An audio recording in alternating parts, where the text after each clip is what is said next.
Assalamualaikum teman-teman, kita berjumpa kembali. Nah teman-teman, pada kesempatan kali ini saya akan membagikan sebuah trik agar lampu rakitan kita ini bisa awet teman-teman ya. Nah kebanyakan lampu rakitan ini ya bisa menggunakan ini ya papan atau mesin lampu LED baru, atau bisa menggunakan mesin lampu LED bekas ya. Kita pindah ke casing lampu lainnya teman-teman ya.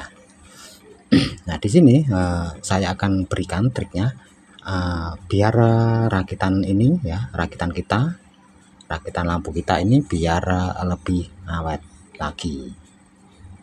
Nah caranya seperti apa atau triknya seperti apa ya teman-teman, silahkan simak terus videonya ini sampai selesai. Yang baru menemukan channel ini silahkan tekan tombol like dan subscribe-nya.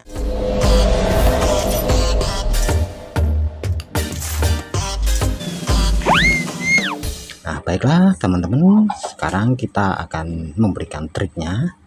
Nah untuk triknya teman-teman ya, nah semisal ini kita ingin mengganti mesin lampu LED ini teman-teman, atau kita mengganti casingnya, mungkin karena casingnya sudah jelek teman-teman ya, atau sudah rusak atau alasan tertentu teman-teman kita mengganti casingnya.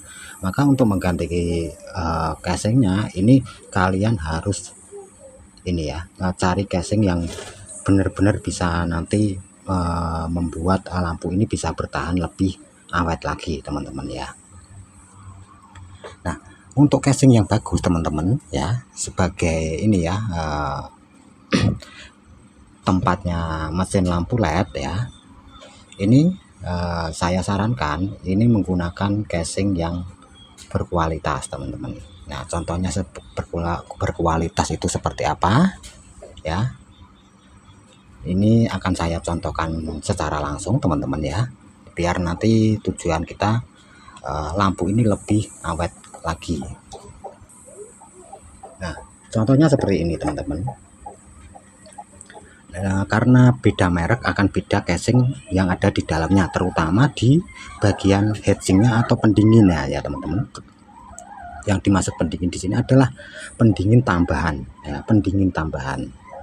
Nah, biasanya lampu yang ini ya, yang ada di pasaran ini menggunakan pendingin yang ditempelkan di keliling ini ya, casingnya ini ya. Jadi memutar seperti ini ya.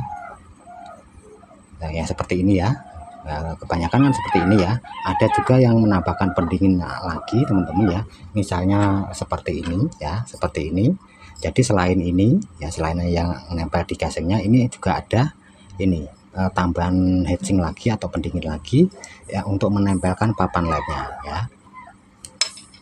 Nah untuk mencari kualitas casing yang bagus teman-teman ya, untuk sebagai dasar landasannya atau tempatnya teman-teman ya, ini carilah casing yang mempunyai heatsing atau pendingin yang warnanya buram teman-teman. Nah seperti ini ya. Nah pendingin di sini ini kan terbuat dari aluminium ya, aluminium ya.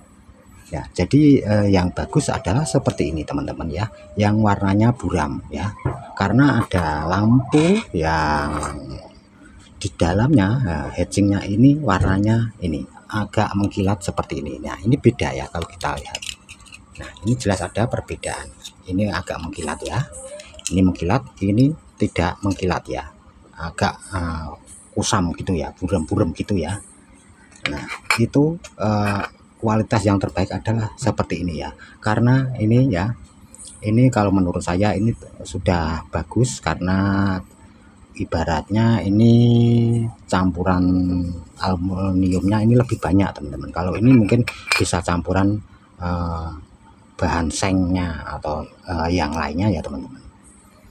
Nah, kenapa saya sarankan seperti ini teman-teman ya, ya pendingin yang buram seperti ini ya, ini karena ya, karena di satu sisi ini kalau dibandingkan yang ini lebih tebal ini ya, lebih tebal ini ya, dan penyerapan panasnya ini lebih bagus yang buram ini teman-teman, daripada yang mengkilat seperti ini ya. Nah,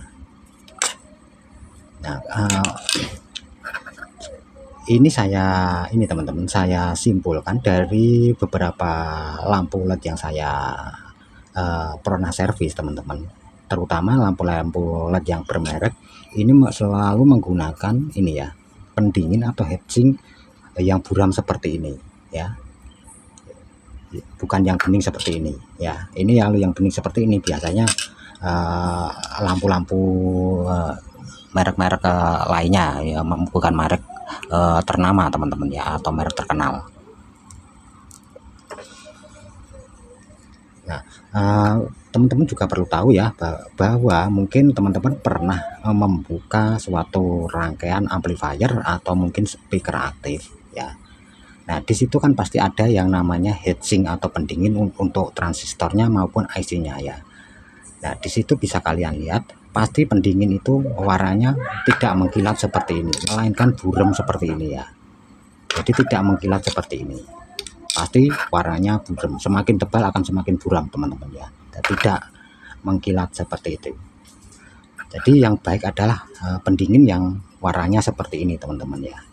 Nah, ini teman-teman ya, kalau teman-teman membeli lampu ya, membeli lampu LED, ini yang pertama kalian agar menemukan lampu LED yang berkualitas teman-teman ya, atau awet ya, ini yang pertama kalian pegang, kalian timbang-timbang ya. Kalau lampu LED itu berat berarti kualitasnya bagus. Dari sisi ini bahan ini ya, bahan casingnya tebal, terus di dalamnya ini juga heatsinknya juga lumayan tebal, mungkin juga ada tambahan pendingin lainnya. Kalau ini berat teman-teman ya, tapi kalau terasa ringan sekali pasti isinya seperti ini, gilap seperti ini ya pendinginnya, dan tidak ada tambahan ini seperti ini. Terus casingnya ini ya, bahan plastik casingnya ini juga tipis ya teman-teman, karena di sini untuk ini ketebalan dari plastik casing ini ya juga mempengaruhi dari keawetan lampu tersebut ya teman-teman. Karena kebanyakan lampu bermerek pasti ini agak tebal teman-teman, karena saya sering memecahkan ini teman-teman ya. Ini saya pecahkan, saya ambil aluminiumnya ini atau pendinginnya ini, saya rosokkan teman-teman ya. Jadi saya sendirikan. Dan dari kebanyakan lampu bermerek ini pasti modelnya seperti ini, buram-buram seperti ini ya untuk heatsinknya ya, atau ada tambahan pendingin lagi teman-teman.